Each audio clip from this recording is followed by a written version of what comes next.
வணக்கம் நண்பர்களே. ஒட்டுமொத்த அதிமுகவும் தோல்வியை அடையக்கூடிய வகையில் மாஜி அமைச்சர்களது நடவடிக்கைகள் எடப்பாடி தலையில் விழுந்த இடியாக அமைந்துள்ளது. நண்பர்களே, நமது சேனலுக்கு ஒரு லைக் மட்டும் பண்ணிருங்க. அதாவது கடந்த சில நாட்களாகவே திமுகவின் ஒட்டுமொத்த எதிர்ப்புகளை தெரிவிக்கும் விதமாக அதிமுகவின் மாஜி அமைச்சர்களது பேச்சுக்களும் பிரச்சாரங்களும் தனிப்பட்ட முறையில் நடிகைகளையும் பெண்களையும் அவமானப்படுத்தும் விதமாக அமைந்திருப்பதாக மகளிர்கள் தற்பொழுது அதிமுகவிற்கு எதிராக பிரச்சாரங்களை மேற்கொண்டு வருகிறார்கள்.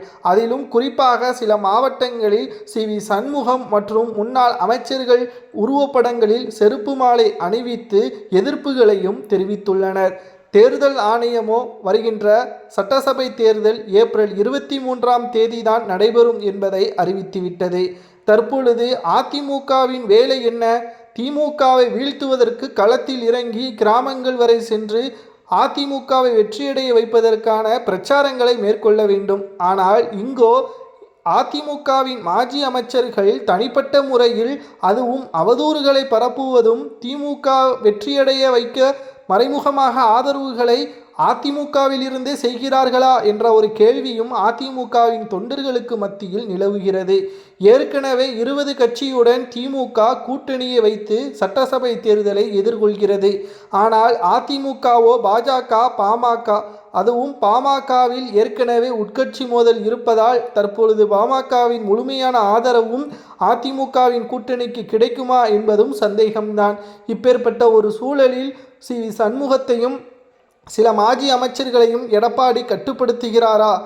எடப்பாடி பழனிசாமி அவர்கள் நினைத்தது போல் பொதுச்செயலாளராகவும் முதல்வர் வேட்பாளராகவும் வந்துவிட்டார். ஆனால் களத்தில் வெற்றியடைந்தால்தானே முழுமையான வெற்றி. அது ஏன் எடப்பாடிக்கும் மாஜி அமைச்சர்களுக்கும் புரிய மாட்டுகிறது என்பதற்கேற்ப தற்பொழுது அதிமுகவின் உண்மையான தொண்டர்கள் பேச ஆரம்பித்து விட்டார்கள்.